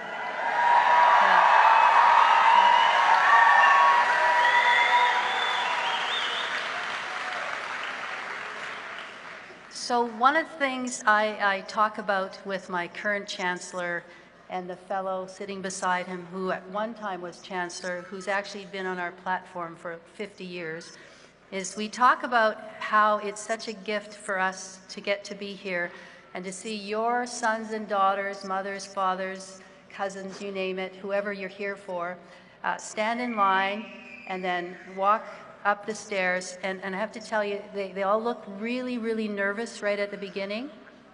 And then our registrar, Colin Russell, says their name, their beautiful name that you gave them, and then they either crack a smile or they go, And then they shake our hands, and you have all very unique and interesting handshaking styles. And I also this year got to see this lovely little girl who's not looking at me right now, but she's in a party dress and she's in fancy shoes. And I bet you she's going to want to come to this university because she's going to remember today, and whoever she was here for, her family's very proud of her. So I like it when you bring your children. So now,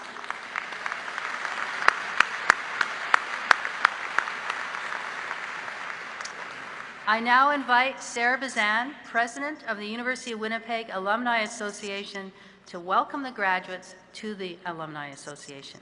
Sarah.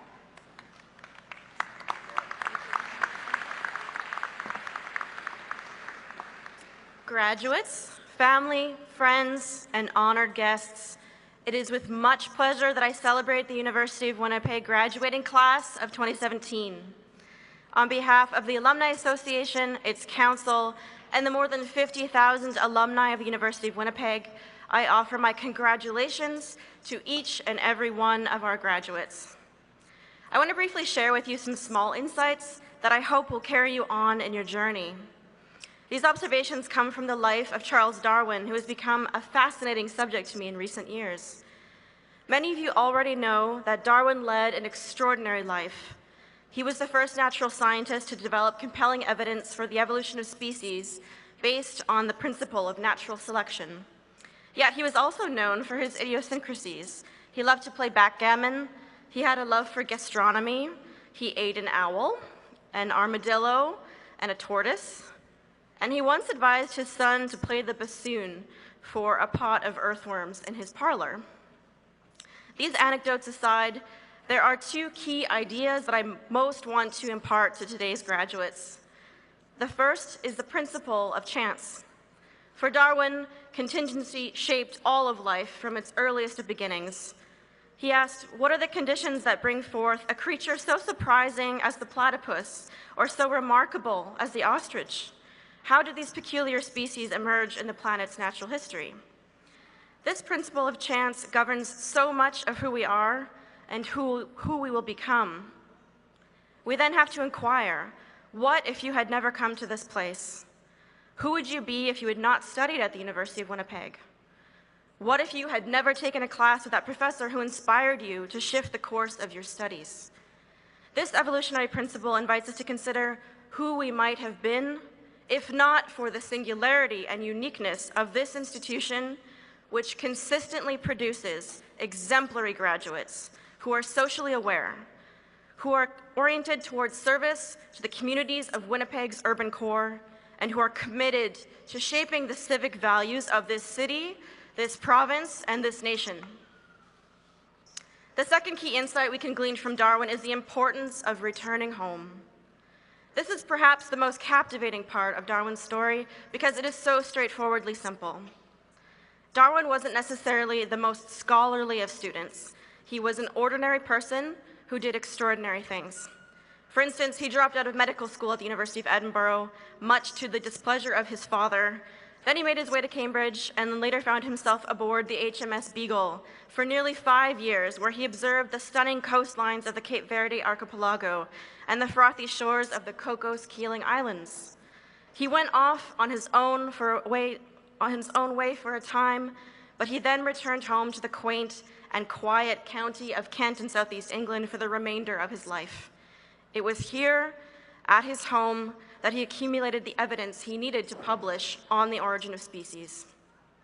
And so upon graduating today, I admonish you to embark upon your own expedition. See and savor all that you can of the world outside of these walls, even if it is as near as Portage in Maine. Get out of your comfort zone. And when the time is right, come home. This institution, now your alma mater, will always be your home. Return with new knowledge, with an eagerness to serve, and with a desire to learn continuously. With these insights in mind, I want to congratulate today's graduates once again on their hard work and dedication. I wish you all the very best in your endeavors, whatever they may be and wherever they may take you. And I want you to remember that we will be here to warmly greet you when you next step through these doors. On behalf of the Alumni Association, cheers and good wishes to the class of 2017.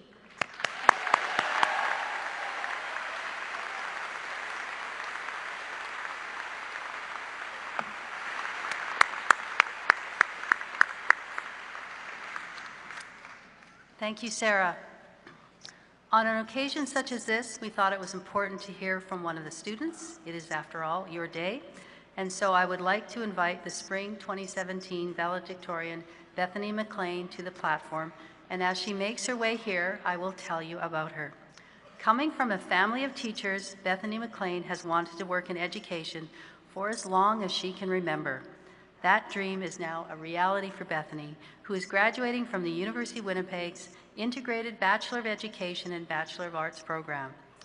Her passion for education is evident in the long list of extracurricular activities she has been involved with during her studies.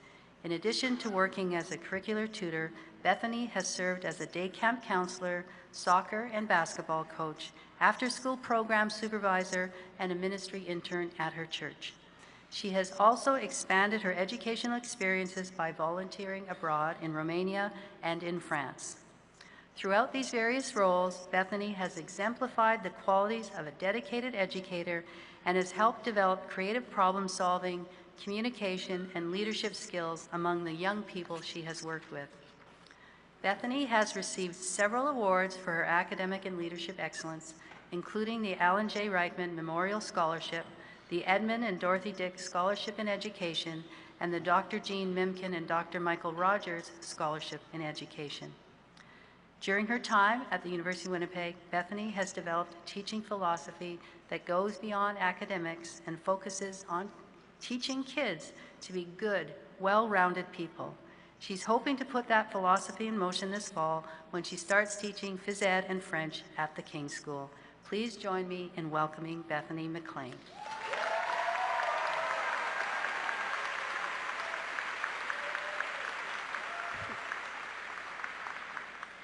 Good morning, Mr. Chancellor, Madam President, faculty and staff, guests, and fellow graduates. It is an honor and a privilege to be standing with you here, sharing in such a great accomplishment. Well, we made it. We made it through those sleepless nights, the heavy readings, the exams, the papers, the practicums, the classes. We've grown to appreciate the Annex Starbucks and the Portage Tim Hortons in ways too deep to even describe. And we've learned how to ration out our meager lunches to last all day long. We've also mastered how to sort our garbage into landfill, recycling, and compost, and to do it quickly without being judged by everyone nearby. For the education students out there, we made it through the dab and the bottle flipping. Here's to hoping the fidget spinners fad dies out during the summer.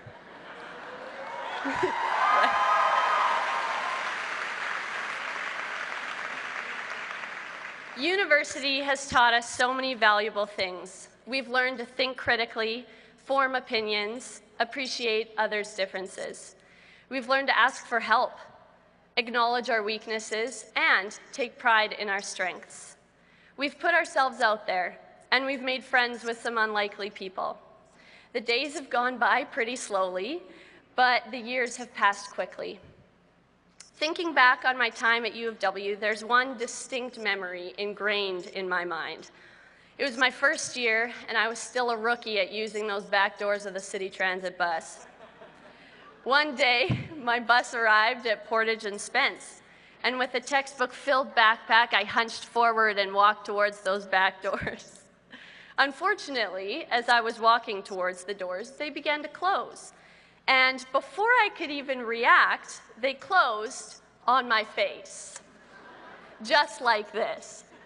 So the front part of my face was facing outside, staring at the crowd of people waiting at the bus stop, while the rest of me was still inside the bus with the crowd waiting behind me.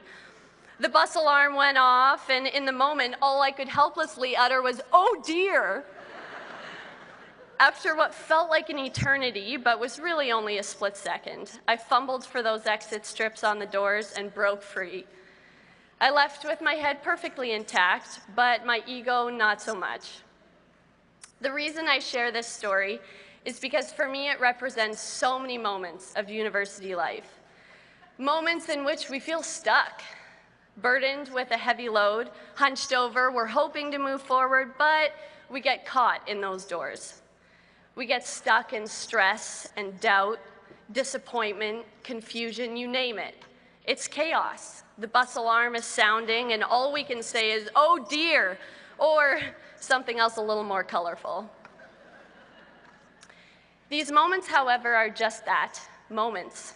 They seem like they last for ages, but they're really just blips on the screens of our lives, because at some point, the strips are pressed and we are released. We move on and hopefully laugh about them, or at least learn from them. Our lives are full of these moments. We face them in school, and we will continue to face them in every other season of our lives.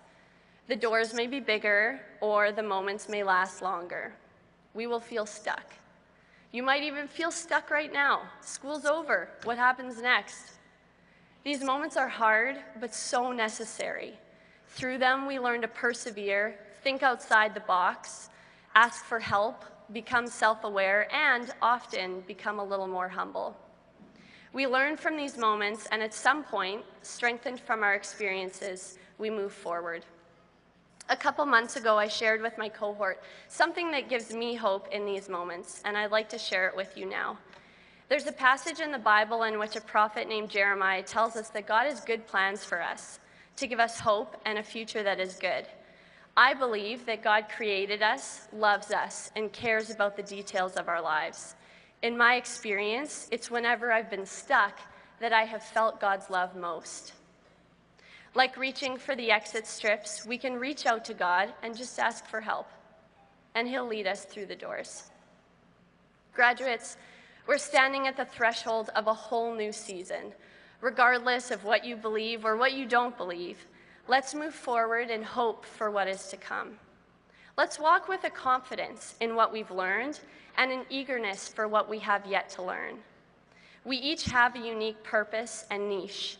My hope is that we all find it and live up to our full potential, making a positive difference in every context of our lives.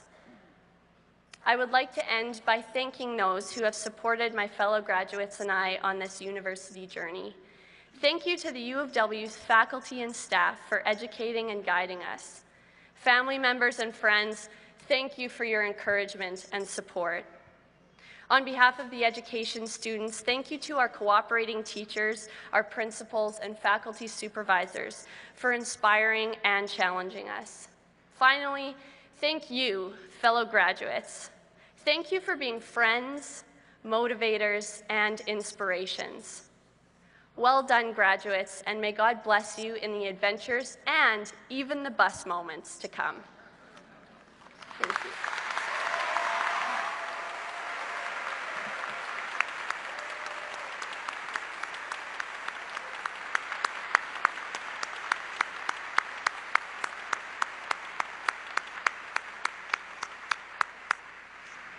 Thank you, Bethany. I met Bethany last night at our convocation dinner, and she said she was nervous about speaking in front of a large crowd.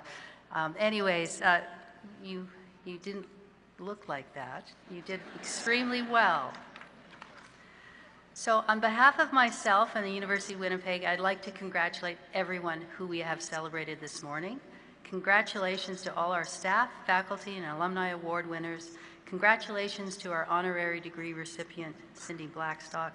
And finally, congratulations to all of our graduating students.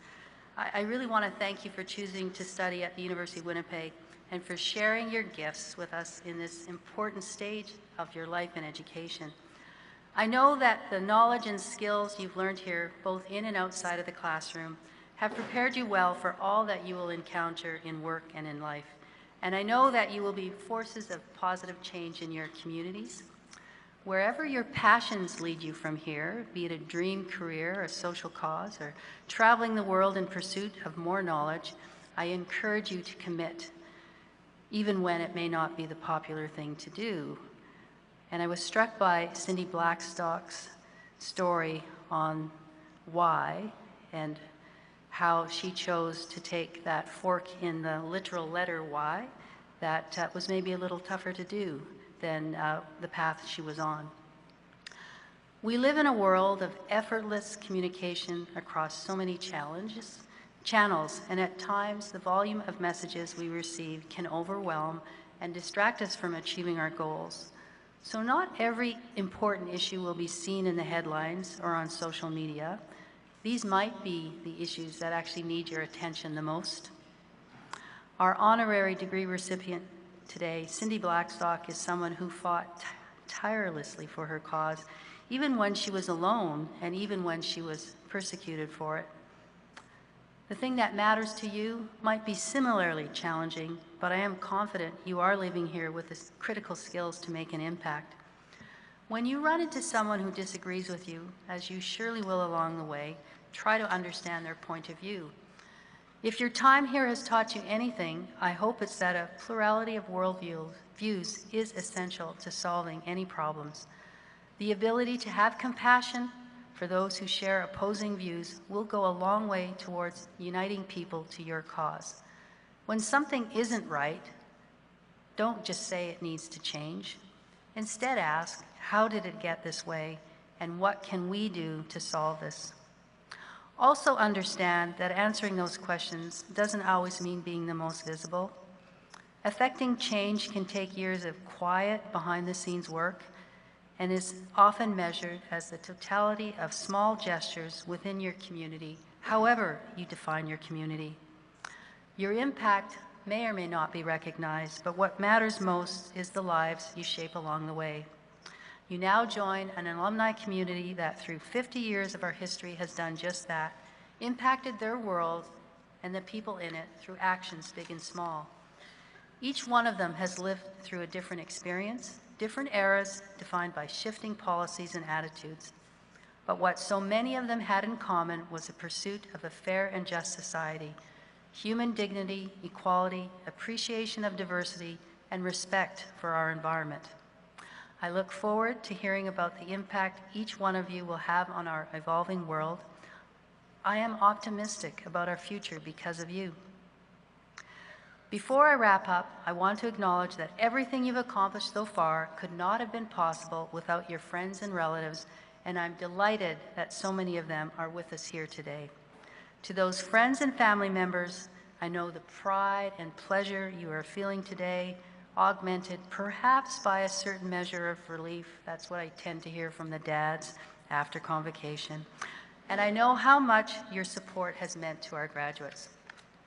I would therefore like to invite the new graduates of the University of Winnipeg to turn in whichever direction they prefer and join with members of the university community in expressing appreciation for this support.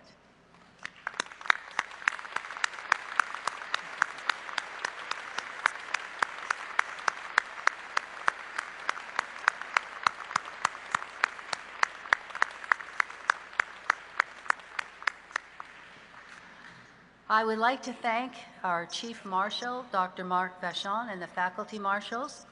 And parents do note that Mark and the other marshals made sure, and I realize, I'm talking like everyone in this crowd is here with their mom and dad, and I realize some of you are moms and dads, but to the people in the audience looking out for you, I do want to thank Mark and the other marshals for actually making sure you looked good before you got up front. And Mark's a geographer, so he's an urban geographer. I don't know that this is really his thing, but he epitomizes, I think, the care and attention that our faculty have for our students. So I want to thank him for that. I want to thank our chief ushers, Lynn Jones and Verilyn Workington, and those members of staff who volunteered as ushers, organist Barry Anderson, and members of the Winnipeg Police Pipe Band, beautiful singer Allison Cox, sign language interpreters Cheryl Pearl and Christina Goranson, the many members of staff who have helped to organize this event. And again, on behalf of all of us, the faculty of the University of Winnipeg, for placing students first and for embodying the pursuit of excellence to which we are all committed. I especially want to thank our distinguished Chancellor, Mr. Bob Silver, for being such a wonderful supporter of the university. And finally, our thanks to the graduates for making us so proud, and to all of you, our guests, for joining us on this marvelous occasion. We wish you all the best in the next part of your life adventure and hope that you keep in touch with the university. Following this ceremony, you are all invited to a reception in honor of our graduates outside on Spence Street Commons, and you can meet your student there. If it's raining, we'll go into Riddell Hall, and there will be people to help everybody find the way. I would request that after the singing of an honor song and our national anthem, you remain in your places until the academic procession and the platform party have left. Family and friends are asked to remain in the gym until all of the students have exited. Please rise for an honor song by Allison Cox, followed by the national anthem.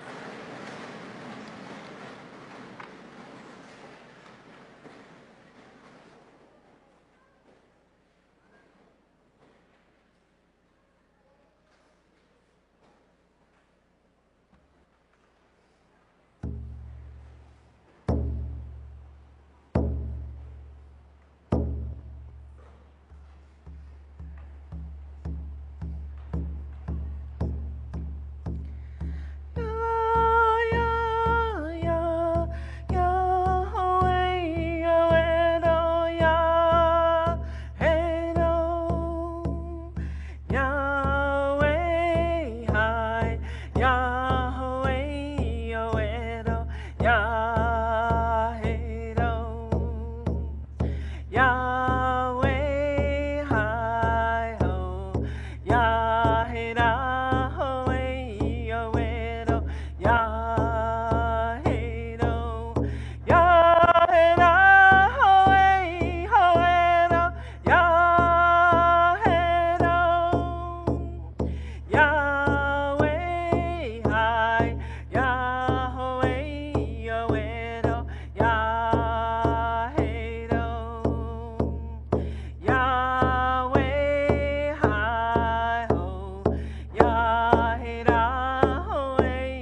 strong and free.